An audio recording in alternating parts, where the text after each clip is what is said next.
வெற்றிவேல் முருகனுக்கு அரோகரா. இன்றைக்கி வந்து நம்ம பங்குனி உத்திர நாளில் புதுக்கோட்டை மாவட்டம் புல்வயல் குமரமலை ஸ்ரீ பால தண்டாயுதபாணி சுவாமி கோவிலில் நின்றுட்டுருக்கோம். பொதுவாகவே மாதம் உத்திர நட்சத்திரம் வரும். அதுக்கு என்ன விசேஷம் பங்குனிக்கு மாத்திரம் அப்படின்னாக்க, பங்குனி மாதங்கிறது இந்த தமிழ் மாதத்துடைய 12வது மாதம், அதான் பங்குனி. ஸோ அதில் வர உத்திர நட்சத்திரம். அதே போல் நட்சத்திரத்திலே 12வது வர்றது வந்து உத்திர நட்சத்திரம். ஸோ அதுலேயும் 12, இதுலேயும் 12. இந்த 12ங்கிறது ரொம்ப சிறப்பு. 12 12 24, 24 கூட்டினா 6 தான் சண்முகர், 6 முகன். அதனால் இந்த பங்குனி உத்திரத்துக்கு அப்படி ஒரு சிறப்பு.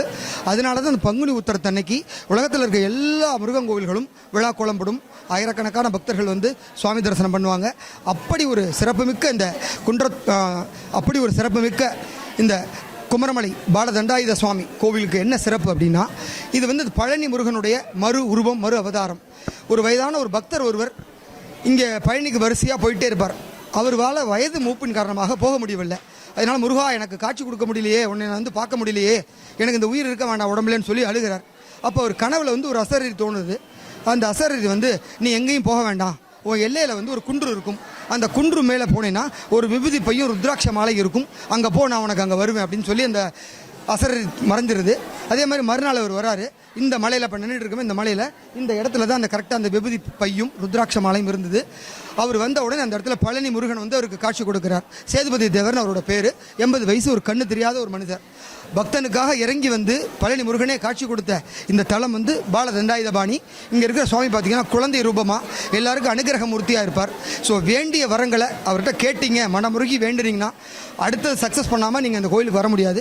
அப்படி ஒரு சக்தி படைத்த முருகன். சுத்துப்பட்டி பார்த்தீங்கன்னா கண்ணுக்கு எட்டின தூரம் வரைக்கும் வேறு எங்கேயுமே இருக்காது. ஒரு வீடையோ ஒரு குடுத்தனமோ ஒரு கடையோ பார்க்க முடியாது. ஒரு கமர்ஷியல் இல்லாத, இன்றைக்கும் இந்த குன்றின் மேலே ஒரு குமரனை பார்க்கணும் அப்படின்னா அது இந்த குமரமலைக்கு தான். அப்படி ஒரு சிறப்பு. அது மாதிரியே தொடர்ந்து இங்கே வந்து பக்தர்கள் பார்த்தீங்கன்னா லட்சக்கணக்கான பக்தர்கள் காவடி எடுத்துகிட்டு பால் குடம் எடுத்துகிட்டு வந்து வருவாங்க. அதுமாதிரி மலையை சுற்றி எல்லாரும் அன்னதானம் போடுவாங்க. அவங்களுக்கு என்னென்ன முடியுமோ அது மாதிரி பண்ணுறாங்க. சுற்று வட்டாரத்தில் இந்த ஏரியாவுக்கே தான் கோயில். அப்படிங்கிற சுற்றி வட்டாரத்தில் கிராமம் போகிறேன் நேர்த்தி கிடங்குனா இங்கே வருவேன். அதான் இங்கே வராதுன்னுட்டா பழனிக்கு போக முடியலைங்கிறவங்க இந்த இடத்துக்கு வந்துடுறாங்க. இங்கேருந்து எல்லாரும் பயணம் போகிறதுங்கிறது முடியாது. அதனால் சுற்றி வட்டாரத்தில் உள்ள கிராமத்தில் உள்ள மக்கள் பூரா இங்கே தான் வருவாங்க. அவங்களுக்கு விவசாயம் நல்லா இருக்குன்ட்டு இங்கே வந்து வேண்டிக்கிறாங்க.